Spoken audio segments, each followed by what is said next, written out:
अस्सलाम वालेकुम students. Introduction to yarn manufacturing के कोर्स में अब तक हमने रिंग स्पिनिंग सिस्टम को बड़ी डिटेल में डिस्कस किया। उसके बाद कुछ इंट्रोडक्टरी लेक्चर हमने कॉटन या शॉर्ट स्टेपल स्पिनिंग में ही न्यू स्पिनिंग टेक्निक्स के हवाले से लिए, जिसमें हमने rotor spinning, air vortex spinning और फ्रिक्शन स्पिनिंग वगैरह जैसे ओपन एंड स्पिनिंग सिस्टम्स को डिस्कस किया। उसके बाद हमने 2 या 3 लेक्चर्स में वूल यार्न मैन्युफैक्चरिंग सिस्टम्स,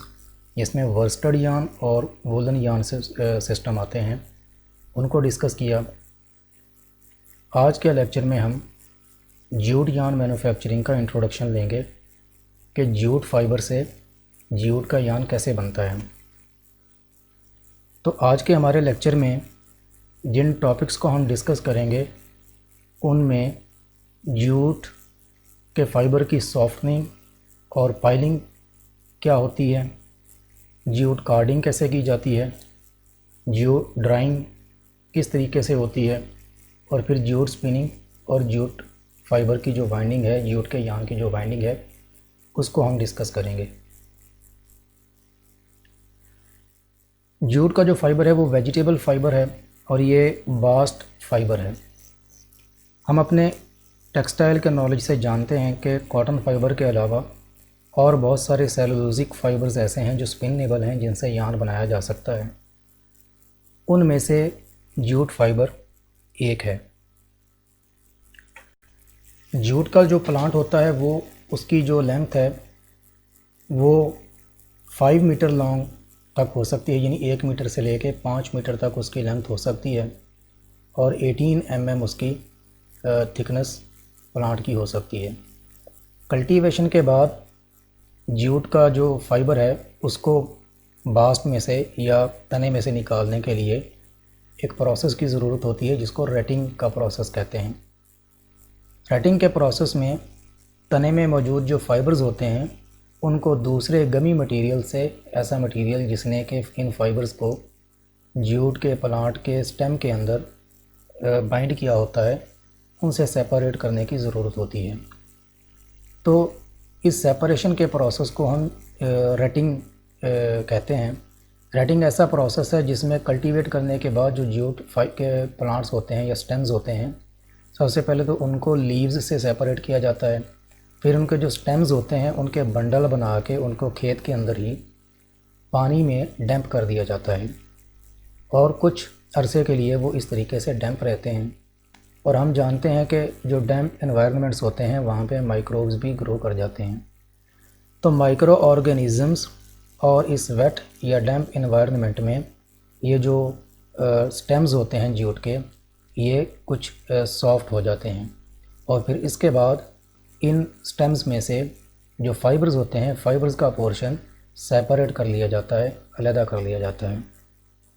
तो जो रेटिंग का प्रोसेस है, it is a process jute plant stems are bundled and immersed in water for a specific time period. A combination of moist environment या water along with action of microorganisms separate fibers from the stem. तो इस process में कुछ duration के बाद जो fibres हैं वो इतने सॉफ्ट हो जाते हैं कि उनको स्टेम से सेपरेट किया जा सकता है। तो रेटिंग में जो प्रोसेस है सेपरेट करने का, फाइबर्स को तने से जो सेपरेट करने का प्रोसेस है, उनको स्ट्रिपिंग कहते हैं। और ये भी जिस तरीके से फार्मर यहाँ पे रेटिंग ख़ुद से करते हैं, इसी तरीके से इसको जब यहाँ से इन बंडल्स को निकालते हैं तो जो वर्कर होते हैं वो हाथ से इन फाइबर्स को तने से रिमूव करते हैं और उनको ओपन एयर में ड्राई करने के लिए इस तरीके से छोड़ देते हैं। तो जब ये फाइबर यहाँ पे ड्राई हो जाते हैं तो उसके बाद जो फार्मर्स हैं वो इनकी वॉशिंग करते हैं। वॉशिंग करने के बाद वॉशिंग इसलिए करते हैं ताकि जो फाइबर में कुछ लूज़ मटेरियल है वो रिमूव हो जाए। उसके बाद अगेन इसको ड्राई करते हैं, और ड्राई करने के बाद जो ड्राइड ज्यूट फाइबर्स होते हैं उनकी बेल्स बना ली जाती हैं, और यही बेल्स फिर ट्रांसपोर्ट कर दी जाती हैं ज्यूट स्पिनिंग मिल्स को। तो जो ज्यूट रेटिंग का प्रोसेस है उसमें हम तने से फसल को कल्टीवेट करने के बाद फाइबर्स को तने से सेपरेट करते हैं। उसके बाद जब ये बेल्स स्पिनिंग मिल के अंदर आती हैं या यार्न मैन्युफैक्चरिंग मिल के अंदर आती हैं, तो जो प्रोसेस होता है उस प्रोसेस का फ़्लो चार्ट यहाँ पे दिखाया गया है कि सबसे पहले सॉफ्टनिंग, लुब्रिकेटिंग या पाइलिंग के प्रोसेसेस होते हैं। इनमें सॉफ्टनिंग या लुब्रिकेटिंग की स्टेज एक है और उसके बाद पाइलिंग की स्टेज दूसरी है। उसके बाद इस मटेरियल को जिसको लुब्रिकेट किया गया हो उसको हम ब्रेकर कार्ड पे ले जाते हैं और कार्ड के यहाँ पे 2 पैसेजेस होते हैं और ये मल्टीपल कार्ड के पैसेजेस हमने कॉटन स्पिनिंग में तो नहीं होते, लेकिन वूल यार्न मैन्युफैक्चरिंग में हमने देखे थे कि वूलन यार्न में भी 2 जो कार्ड के पैसेज हैं वो दिए जाते हैं, क्योंकि उस केस में भी हमने कार्डिंग के बाद डायरेक्ट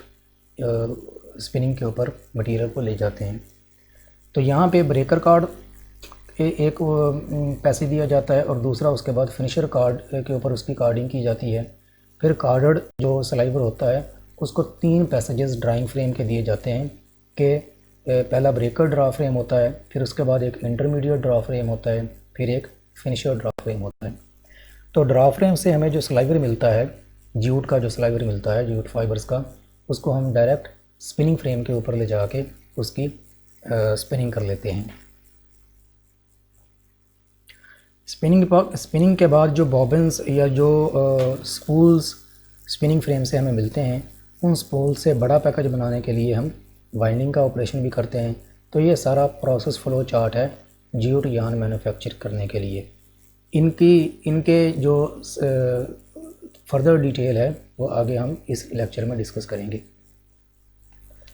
तो सबसे पहले सॉफ्टनिंग और लुब्रिकेटिंग की स्टेज आती है। तो जब बेल्स ओपन होती हैं तो बेल्स ओपन होने के बाद सबसे पहले जो मिल का वर्कर है वो फाइबर्स की, डिफरेंट बेल्स के फाइबर की जो जूट फाइबर्स होते हैं उनकी ग्रेडिंग करते हैं। और ग्रेडिंग में ये होता है जिस तरीके से यहाँ पे एक रियल पिक्चर नज़र आ रही है गोडाउन की। इसमें बेल्स को ओपन किया जा रहा है और बेल्स ओपन करने के बाद उनकी जो ग्रेडिंग है वो इस तरीके से करते हैं कि ये पीछे वॉल के ऊपर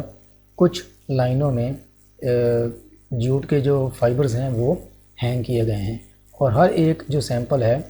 उसका एक ग्रेड है। तो इस ग्रेड सिस्टम के साथ बेल्स को मैच किया जाता है और जो उसको ग्रेड असाइन हो रहा हो उसके लुक, अपीयरेंस और उसकी क्वालिटी के हिसाब से वो उसको असाइन कर दिया जाता है। उसके बाद बेल्स ओपन होने के बाद चूँकि ये जो जूट के फाइबर्स होते हैं इनको चूँकि रूट समेत उखाड़ा गया होता है, क्योंकि जो फाइबर है वो ना सिर्फ ये कि तने में होता है बल्कि वो रूट तक में उसके होता है। तो इसका फुल एडवांटेज लेने के लिए, यानी कि रूट में जो लेंथ होती है फाइबर की उसको भी लेने के लिए इसको रूट समेत, जड़ समेत उखाड़ लिया जाता है। फिर उसके बाद जब यहाँ पे बेल्स को ओपन किया जाता है तो यहाँ पे सबसे पहले जो रूट्स हैं फाइबर्स की उनको यहाँ पे कट करके अलहदा कर लिया जाता है और इस जो रूट वाला पोर्शन होता है इसमें जो फाइबर्स होते हैं इनको सेपरेट प्रोसेस करके इनसे लो क्वालिटी का जूट यार्न बना लिया जाता है। हमारे यहाँ पाकिस्तान में जूट की यार्न मैन्युफैक्चरिंग के इतने ज़्यादा यूनिट्स नहीं हैं, अभी पहले होते थे लेकिन अब मोस्टली उनमें से क्लोज़ हो गए हैं। कुछ 1 या 2 ज़्यादा से ज़्यादा चल रहे हैं और उनमें भी जो जूट यार्न मैन्युफैक्चरिंग हो रही है उनमें पहले 3 या 4 ग्रेड के तो जूट के जो फाइबर्स हैं क्वालिटी के वो नहीं आते, बल्कि लो क्वालिटी का जूट ही बांग्लादेश से इंपोर्ट किया जाता है और फिर उसकी भी आगे फर्दर ग्रेडिंग लोकल तरीके से करके उसके आगे डिफरेंट क्वालिटी का यार्न बना लिए जाते हैं। तो अब यहाँ पे जो रूट्स को अलहदा किया जाता है, तो अलहदा करने के बाद नेक्स्ट जो प्रोसेस है वो ये है कि सॉफ्टनिंग और लुब्रिकेटिंग की जाती है उसकी मशीन के ऊपर। सॉफ्टनिंग और लुब्रिकेटिंग का प्रोसेस जो है इसमें वाटर या एक इमल्शन होती है जो जूट फाइबर के ऊपर स्प्रे की जाती है और उसके बाद उसको कुछ अरसे के लिए छोड़ दिया जाता है ताकि इस स्प्रे की वजह से जो फाइबर्स हैं वो कुछ सॉफ्ट हो जाएं। इस प्रोसेस को सॉफ्टनिंग या लुब्रिकेटिंग भी कहते हैं और बैचिंग भी कहते हैं कि एक बैच के ऊपर सॉफ्टनर या लुब्रिकेट इमल्शन वगैरह अप्लाई करना, स्प्रे करना, इसलिए इसको पूरे बैच के ऊपर अप्लाई करना, इसलिए इसको बैचिंग भी कहते हैं। इसकी जो कंपोजिशन होती है उसमें जो स्प्रे की जाती है उसमें वाटर होता है, ऑयल होता है, इमल्सीफायर होता है। ऑयल की परसेंटेज 27% तक होती है, वाटर 72 और इमल्सीफायर 0 पॉइंट थोड़ा सा इमल्सीफायर उसमें ऐड किया जाता है। ऑयल जो है उसको लुब्रिकेट करने के लिए, सॉफ्ट करने के लिए, वाटर उसको डैम्पनेस देने के लिए, और इमल्सीफायर उस मशीन को स्टेबल करने के लिए यूज़ होता है। अब इमल्शन अप्लाई करने के बाद जो फाइबर्स होते हैं जिनके ऊपर ये स्प्रे कर दिया जाता है, उसके बाद इन फाइबर्स को पाइल कर दिया जाता है, इनकी पाइलिंग की जाती है। पाइलिंग करने के बाद एक हैवी जूट का जो फैब्रिक है इनके ऊपर दे दिया जाता है और कुछ अरसे के लिए इसको छोड़ दिया जाता है,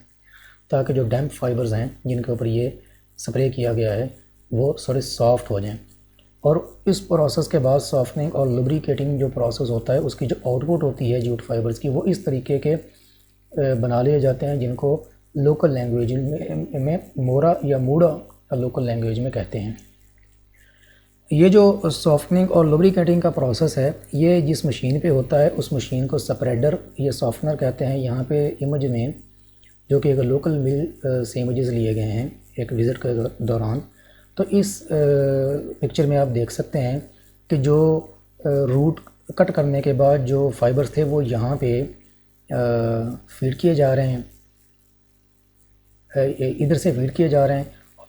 ये मैनुअली फीड हो रहे हैं, और उसके बाद ये मल्टीपल जो फ्लूटेड रोलर्स हैं उनमें से ये पास करते हैं, और ये फ्लूटेड रोलर्स इन फाइबर्स को जो ये मैनुअली यहाँ पे फीड हो रहे हैं इनको थोड़ा प्रेस करते हैं, कंप्रेस करते हैं। इनमें जो ब्रिटल वेजिटेबल मटेरियल होता है वो फाइबर से सेपरेट होता है। फिर इस दौरान इसके ऊपर स्प्रे भी, वाटर भी स्प्रे हो रहा होता है, और इमल्शन या ऑयल की स्प्रे भी की जाती है। तो ये जो स्प्रेडर मशीन है इसका जो फंक्शन है, इसकी मिल के विज़िट के दौरान एक छोटी सी वीडियो भी बनाई थी जो इसके फंक्शन को अंडरस्टैंड करने में हेल्प करेगी। इस वीडियो में आप देख सकते हैं कि ये फ्लूटेड रोलर्स के नीचे से जो मटेरियल फीड किया जा रहा है, जो कि वर्कर फीड कर रहा है, यहाँ से इस साइड से वर्कर फीड कर रहा है, और ये फाइबर्स यहाँ से पास होने के बाद, फ्लूटेड रोलर में से पास होने के बाद इस एंड पे जाते हैं, और वहाँ से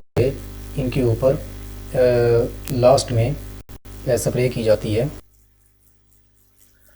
स्प्रे करने के बाद इनका जो पहला इंटरमीडिएट प्रोडक्ट है, यानी कि जो लूज़ फाइबर यहाँ पे फीड किए जाते हैं, उनका इस तरीके से ये यहाँ पे मूड़ा बना लिया जाता है जो यहाँ पे नज़र आ रहा है। इस मूड़े को जब ये एक रिक्वायर्ड वेट का हो जाता है तो यहाँ से रिमूव करके पाइलिंग रूम में ले जाके इस तरह के बहुत सारे मूड़ों को की पाइलिंग कर दी जाती है। इनके ऊपर एक बड़ा थिक फैब्रिक दे के इनको डैम्प कर दिया जाता है, फिर उसके बाद ताकि ये सॉफ्ट हो जाएं। इस प्रोसेस के बाद जो हमें यहाँ से मूड़ा मिलता है उसको डायरेक्ट कार्डिंग पे हम ले जाते हैं, और कार्ड के जैसा कि हमने अभी प्रोसेस फ्लो चार्ट में देखा, 2 कार्डिंग स्टेजेस होती हैं। पहले कार्ड को ब्रेकर कार्ड कहते हैं और दूसरे कार्ड को फिनिशर कार्ड कहते हैं। तो जो ब्रेकर कार्ड होता है उसमें जो मूड़ा पिछले प्रोसेस में, लुब्रिकेटिंग के प्रोसेस में लिया हुआ होता है, उस मूड़े को यहाँ पे इंस्टॉल करते हैं, और यहाँ से ये फिर मल्टीपल मूड़ा या मोरा इसको यहाँ पे इंस्टॉल करने के बाद कार्ड को फीड की जाती है। और जो कार्ड होते हैं, ब्रेकर कार्ड वो हाफ सर्कुलर होता है, और फिनिशर कार्ड जो है वो जूट स्पिनिंग में फुल सर्कुलर होता है। हाफ सर्कुलर से मुराद ये है कि जो सिलेंडर है कार्ड का वो half of the cylinder carding action करता है, और फुल सर्कुलर कार्ड से मुराद ये है जो कि फिनिशर कार्ड होता है कि जो फुल सिलेंडर है सरफेस की, उसकी जो सरफेस है वो कार्डिंग एक्शन करती है।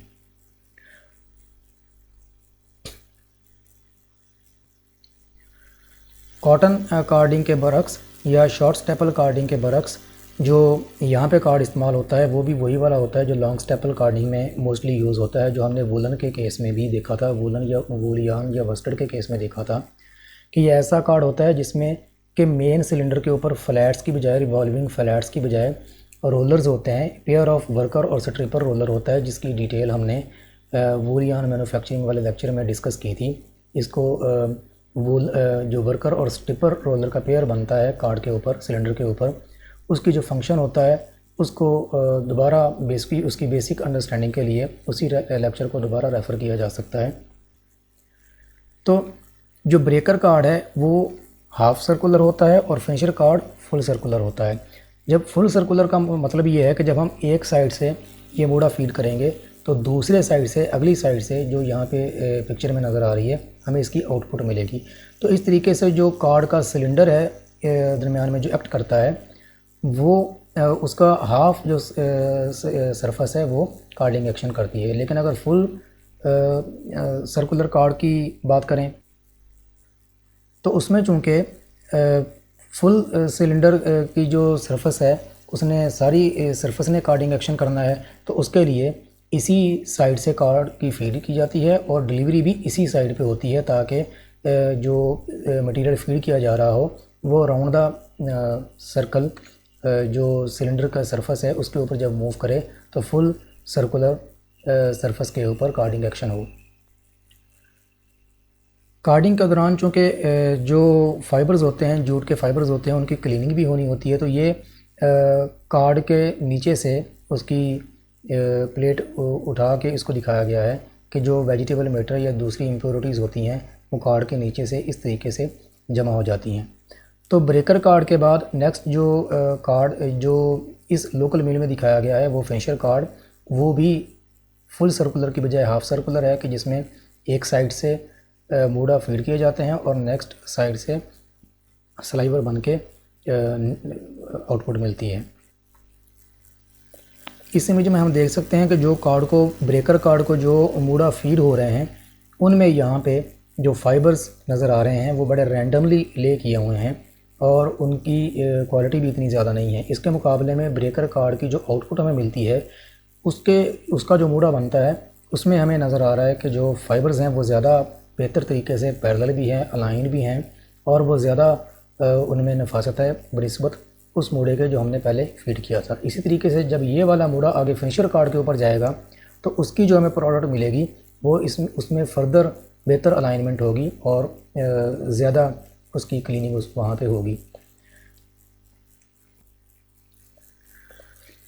अब कार्डिंग के हवाले से हम जानते हैं कि कार्डिंग का जो बेसिक ऑब्जेक्टिव होता है, जो हमने शॉर्ट स्टेपलर स्पिनिंग यानी कॉटन कार्डिंग में भी देखा था कि उसकी जो ऑब्जेक्टिव्स होते हैं वो फाइबर्स को फाइबर टू फाइबर ओपनिंग करना होता है, उसकी क्लीनिंग करना होता है, फर्दर अलाइनमेंट को स्लाइवर के अंदर बेहतर पैरेललाइजेशन करना होता है। तो अगर यहाँ कार्डिंग की बात की जाए तो यहाँ पे चूँकि जो जूट के फाइबर्स हैं वो बहुत लेंथी होते हैं, तो यहाँ पे कार्डिंग एक्शन से जो मेन इम्प्रूवमेंट आती है, क्योंकि जो यहाँ पे फाइबर्स हैं ये फाइबर्स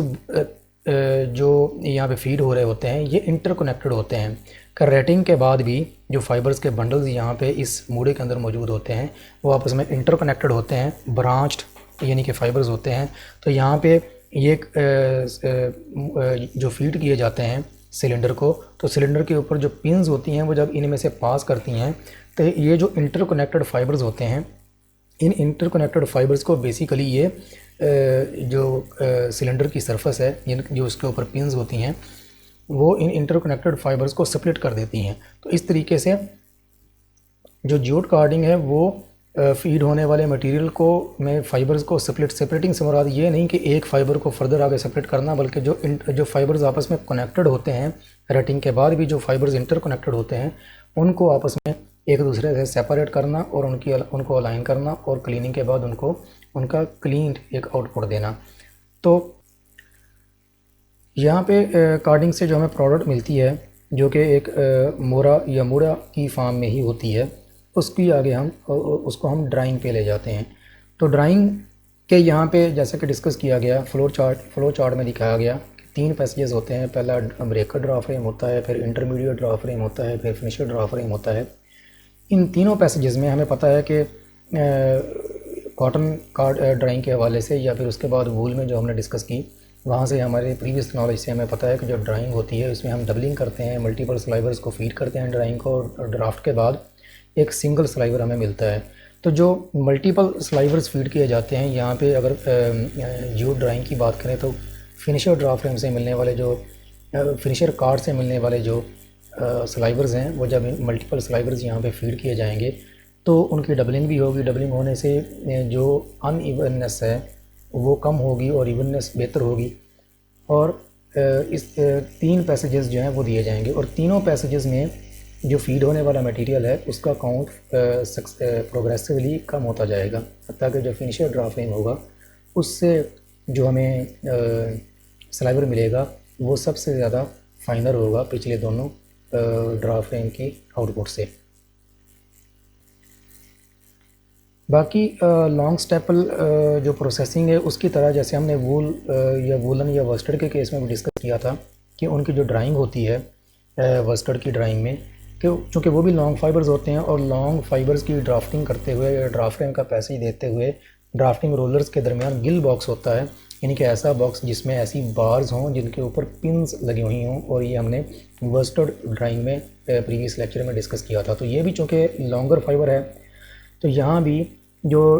ड्राफ्टिंग सिस्टम होता है उस ड्राफ्टिंग सिस्टम में इस तरह की बार्स होती हैं जिनके ऊपर पिंड सरफेसेस होती हैं, और ये जो पिंड सरफेसेस होती हैं जो यहाँ पे नज़र आ रही हैं ये ड्राफ्ट फ्रेम है। ये कार्ड का जो मूड़ा है यहाँ पे फीड किया गया है और फीड ये 4 मूड़ा यहाँ पे फीड किए गए हैं और ये फ्रंट है ड्राफ्ट फ्रेम का। और यहाँ पे हम देख सकते हैं कि जो यहाँ पे फीड है वो यहाँ से आ रही है और 2 की डबलिंग हो रही है। 2 की डबलिंग के बाद हमें एक सिंगल आउटपुट मिलता है, एक डिलीवरी के हेड के ऊपर और एक आउटपुट स्लाइवर मिलता है एक दूसरे डिलीवरी हेड के ऊपर। तो यहाँ पे हम देख सकते हैं कि हमने जो फीड किया वो कार्ड फिनिशर कार्ड से मिलने वाला मूड़ा था जिसका काउंट या उसकी जो लैप्सी है उसका काउंट हम देख सकते हैं काफ़ी हैवी है, लेकिन उसके बाद जो हमें first passage of draft frame के बाद जो स्लाइवर मिला उसका काउंट इसकी निस्बत काफ़ी फ़ाइन हो गया है और 2 की हमने डबलिंग भी दी है। लेकिन इसके पीछे जो ड्राफ्टिंग सिस्टम है वो ड्राफ्टिंग सिस्टम इस इमेज में दिखाया गया है कि चूँकि 2 पेयर ऑफ रोलर्स जिनके दरमियान ड्राफ्टिंग होनी होती है उसमें काफ़ी ज़्यादा डिस्टेंस होता है। तो जब 2 रोलर्स के दरमियान मूवमेंट होनी हो फाइबर्स की, तो चूँकि ये लॉन्गर फाइबर्स होते हैं तो उनको उनकी मूवमेंट को गाइड करने के लिए भी और उनको फर्दर अलाइन करने के लिए और एक तरीके से कॉम्बिंग एक्शन देने के लिए दरमियान में नीचे ये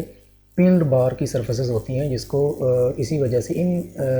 पिंड बार्स की वजह से ही इस एरिए को या इस ड्राइंग को गिलिंग भी कहा जाता है ड्राइंग की वजह। तो ये जो पिंड बार्स होती हैं इनमें से जब फाइबर्स पास होते हैं, चूँकि फ्रंट रोलर्स जो हैं वो हाई स्पीड पे घूम रहे होते हैं, तो नेक्स्ट जो रोलर्स होते हैं तो उस वजह से जब इनमें से फाइबर पास करते हैं तो एक तरीके से कॉम्बिंग एक्शन भी होता है और वही एक्शन जो कार्ड के ऊपर फाइबर जो फाइबर कनेक्टेड होते हैं उनको सेपरेट करना होता है और वो एक्शन एक तरीके से यहाँ पे भी होता है। और यहाँ पे हम देख सकते हैं कि जिस तरीके से कार्डिंग के ऊपर जो वूल के ड्राइंग थी उसमें हमारे पास गिल बॉक्स था, यहाँ पे भी वो गिल बॉक्स है। लेकिन चूँकि ये लॉन्गर फाइबर्स हैं तो यहाँ पे जो रोलर्स का डायमीटर है ड्राफ्टिंग रोलर्स का वो कॉटन ड्राइंग की निस्बत काफ़ी ज़्यादा बड़े रोलर यहाँ पे नज़र आ रहे हैं। ब्रेकर ड्राफ्ट फ्रेम से जो हमें कैन्स की फॉर्म में स्लाइवर मिलता है उसको हम नेक्स्ट जो कार्डिंग स्टेज है वहाँ पे फीड करते हैं और वहाँ फीड करने के बाद सिमिलर तरीके से उसकी कार्डिंग होती है और कार्डिंग और डबलिंग उसकी ड्राइंग होती है और ड्राइंग के बाद जो हमें आउटपुट मिलती है वो मज़ीद फाइनर स्लाइवर होता है जो कि जिसका काउंट पहले से फीड किए गए मटेरियल की निस्बत काफ़ी फ़ाइन होता है। ये फ़ाइन इसलिए हम सक्सेसफुली करते जाते हैं प्रोग्रेसिवली क्योंकि ड्राफ्ट फ्रेम से जो स्लाइवर मिलता है फिनिशर से वही स्लाइवर आगे ले जाके स्पिनिंग फ्रेम के ऊपर हमने उसकी स्पिनिंग कर लेनी होती है, उसका यार्न बना लेना होता है। इस फाइनर काउंट की वजह से जो फर्स्ट ड्राफ्ट फ्रेम है उसके ऊपर जो डबलिंग है वो तकरीबन 2 की होती है और जो ड्राफ्ट है वो 4 से लेके 5 तक होता है। इस वजह से भी जो कार्ड का मूड़ा होता है उसका जो काउंट आगे स्लाइवर बनता है जब वो तो उसका काउंट फाइनर हो जाता है। उसके बाद जो इंटरमीडिएट होती है ड्राइंग उसमें 4 तक की या 6 की डबलिंग हो सकती है और वहाँ पे जो ड्राफ्ट दिया जाता है वो डबलिंग से ज़्यादा होता है, तो इसलिए वहाँ पे फर्दर जो काउंट है वो फाइनल हो जाता है। उसके बाद जो थर्ड ड्राइंग है उसमें फिर 2 की डबलिंग होती है और जो ड्राफ्ट होता है वो 8 से 10 तक का होता है। तो इस डबलिंग से ज़्यादा ड्राफ्ट की वजह से जो प्रोडक्ट या स्लाइवर हमें मिलता है उसका काउंट फाइनर होता जाता है। अब ड्राइंग फ्रेम के 3 पैसेजेस देने के बाद जो फिनिशर से हमें स्लाइवर मिलता है ड्राइंग के 3rd पैसेज के बाद, उस फिनिशर को हम आगे स्पिनिंग फ्रेम के ऊपर ले जाते हैं और स्पिनिंग फ्रेम के ऊपर ले जाकर उसके स्पिन करके उसका यान बना लिया जाता है। तो यहाँ पे ये स्पिनिंग फ्रेम है जूट यान का, जिसमें हम देख सकते हैं कि फ्लाई स्पिनिंग सिस्टम है कि जिसमें स्पूल्स के ऊपर, ये स्पूल्स हैं जिनके ऊपर यान, जूट यान जो बन रहा है स्पिनिंग फ्रेम के ऊपर, उसने वाइंड होना होता है। और जो यान को वाइंड करने वाला एलिमेंट है वो यहाँ पे फ्लायर है, जो कि इसको ट्विस्ट भी देता है और बनने वाले यान को स्पूल के ऊपर वाइंड भी करता है। और इस इमेज में एक फुल स्पूल या बॉबिन दिखाया गया है, जिसमें हम देख सकते हैं कि जो जूट का यान है वो काफ़ी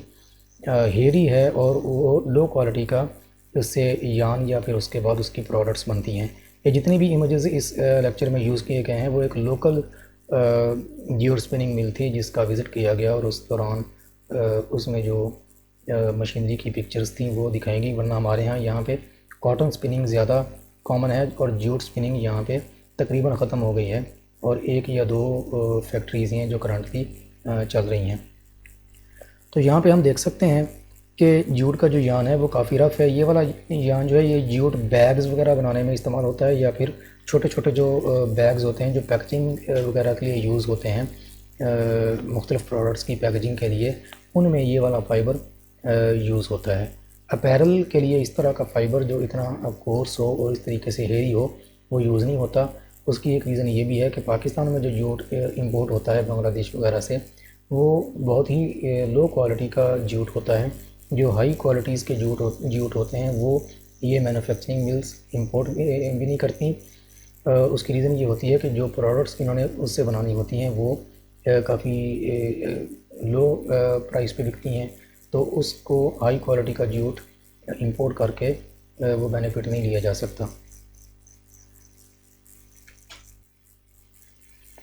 ये यहाँ पे सलाइवर की फीड नज़र आ रही है कि इस स्पिनिंग फ्रेम के ऊपर जूट स्पिनिंग के दौरान जो फिनिशर ड्रा फ्रेम का सलाइवर है वो क्रील एरिया से फीड हो रहा है, और यहाँ ड्राफ्टिंग सिस्टम में ये बैक ड्राफ्टिंग रोलर है, फिर उसके बाद ये फ्रंट ड्राफ्टिंग रोलर है। चूँकि फाइबर लेंथी है तो इसलिए ये यहाँ बीच में ये गाइडेंस के लिए एक ये एप्रन दिया गया और ये ऊपर उसके प्लेट है, और बीच में ये कंडेंसर उसको कंडेंस करने के लिए फाइबर सलाइवर को, ताकि वो ज़्यादा स्प्रेड ना हो, दिए गए हैं। रिक्वायर्ड ड्राफ्ट आ जाने के बाद ये जो फिनिशर ड्रा फ्रेम का सलाइवर होता है, रिक्वायर्ड ड्राफ्ट आ जाने के बाद वो यान बन जाता है, और ये यान फ्लायर के टॉप में से एंटर होता है, और फिर यहाँ पे एंटर होने के बाद यहाँ पे ये एक आईसी यहाँ पे होती है जो कि लीड करती है स्पूल के ऊपर यान को। वहाँ से इसको इस स्पूल के ऊपर वाइंड कर लिया जाता है और इसका पैकेज बना लिया जाता है। चूँकि ये जो पैकेजेस बनते हैं वो ज़्यादातर छोटे पैकेजेस होते हैं, इन पैकेजेस को मिला के, इन स्पूल्स को मिला के बड़े पैकेजेस वाइंडिंग के ऊपर बना लिए जाते हैं। और ये वाइंडिंग भी जो हमने कॉटन स्पिनिंग केस में देखी थी उससे बड़ी डिफरेंट है। उसमें हमने देखा था कि यान की क्वालिटी को इम्प्रूव करने के भी काफ़ी मैकेनिज़्म थे, जबकि यहाँ पे मेन पर्पस वाइंडिंग ही है कि छोटे पैकेज को बड़े पैकेज में कन्वर्ट कर लिया जाए। अब ये वाला जो पैकेज है ये वार्पिंग पे ले जाके इससे वार्पर बीम और वीवर्स बीम वगैरह बना लिए जाते हैं, जो कि लोम के ऊपर इंस्टॉल होके फिर हमें वहाँ से फैब्रिक बना लेते हैं। तो ये तो था हमारा आज का लेक्चर, जिसमें हमने इंट्रोडक्शन लिया कि जूट यान जो है वो कैसे बनता है, वो किस तरीके से कॉटन का जो स्पिनिंग सिस्टम है उससे कैसे डिफरेंट है, और उससे किस किस्म की काउंट बनाए जा सकते हैं। तो यहाँ पे हमने देखा जो जूट यान बन रहा है वो काफ़ी कोर्स काउंट का है, और इससे बैग्स वगैरह इस्तेमाल बनाए, इस पैकेजिंग के जो बैग्स वगैरह हैं उनको बनाने में इस्तेमाल होता है। लेकिन इसके बरक्स जो हाई क्वालिटी के जूट होते हैं उनसे अपैरल की प्रोडक्ट्स भी बनती हैं, शॉल्स वगैरह भी बनती हैं, और इस तरह के प्रोडक्ट्स ज़्यादातर उन कंट्रीज़ में जहाँ पे लोकली प्रोड्यूस होता है जूट, यानी कि बांग्लादेश वगैरह में शॉल्स वगैरह और अपैरल वगैरह बनाया जाता है। चूँकि जूट का फाइबर कॉटन फाइबर के निस्बत स्टिफ़र होता है, और जो लो क्वालिटी का जूट हो उसका फाइबर तो और ज़्यादा स्टिफ़र होता है कॉटन की निस्बत, तो इसलिए इसके जो अपैरल की प्रोडक्ट्स हैं वो इससे नहीं बनाई जा सकती। तो ये तो था हमारा जूट यान का इंट्रोडक्टरी लेक्चर। इसके साथ ही हमारा जो इंट्रोडक्शन टू यान मैन्युफैक्चरिंग का कोर्स था, इसमें हमने कॉटन जो रिंग स्पिनिंग सिस्टम था उसको डिटेल में देखा, और कुछ न्यू जो एडवांस स्पिनिंग टेक्निक्स थी जिनमें रोटर स्पिनिंग वगैरह थी, ओपन एंड स्पिनिंग सिस्टम्स थे, उनको डिस्कस किया, और ब्रीफ इंट्रोडक्शन वूल का और जियोट यार्न का लिया। इसके साथ ही हमारा इंट्रोडक्शन टू यार्न मैन्युफैक्चरिंग का कोर्स ख़त्म हुआ।